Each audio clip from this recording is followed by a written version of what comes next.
I'm on the website for Battery Park City Authority, and it states right there your client's name, and it says a beer garden is planned for the first floor. That's on Battery Park City's website. Well, I've just explained to you how it's going to go. I think, Danny, you want to speak about the traditional beer garden, which is where this name comes from? In terms of when we say beer garden, one of the original intents when we were describing what is a beer hall, or let's say the interior downstairs space, we were trying to pay tribute to the history of the 1880s, when this pier was actually the landing ground, the place where a lot of Germans came through this particular location, and so that was the descriptive of it. In terms of how we described that, we meant how casual the nature or the unprogrammed nature of the internal downstairs space. That's what that describes. It's not actually a garden. There's no garden on the pier. So when you made the representation at the 500-foot hearing that there will not be a beer garden, exactly what was it you were saying there would not be? Yeah, there was. What did that mean, other than that there won't be flowers? There was an allegation that the 5,000 square foot promenade in the front of the space was going to be filled with benches and seating, and this was going to be a beer garden with live outdoor music until 4 o'clock in the morning, 7 days a week. Not happening. And it's going to be what instead? Outside?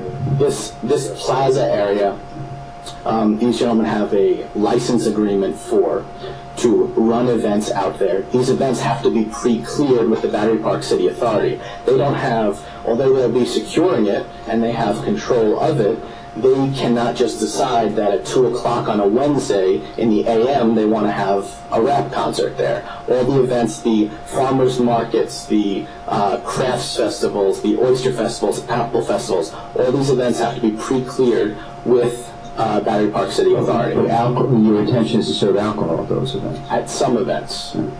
So rather than to do a one-off temporary permit for every event that pops up in the space right out front of their place, we have a license agreement for the space, so it made sense to license the space, and we'll just use it on this per-event basis. And there are benches there? Well, now there's nothing there. There's the intention that there will be benches there. No, so there won't be seating. Sure. So will people just be using that area for specific events? Will they be congregating there just generally like hanging out in a bar where the overflow goes outside? Not at all, Mr. Chairman.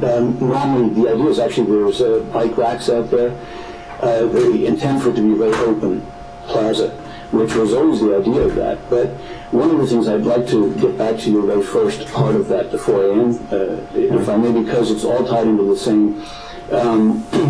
We were tasked with, we have a lot of experience in a very close by in a place called Stone Street. We have a bunch of establishments, and so Battery Park Authority and the community were aware of what we'd already done over the last decade, a little bit more than that there.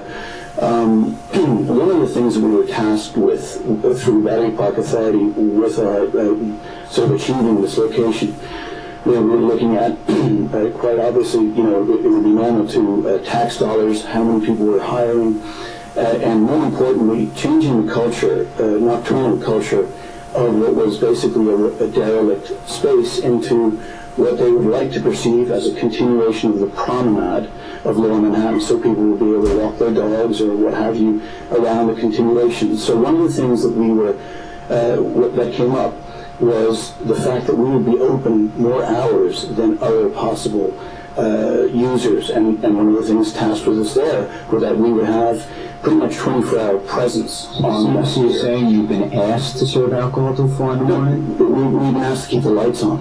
You've been asked to serve alcohol till about. Now, hopefully, I've already read the 500-foot report that was drafted after the April 24th meeting.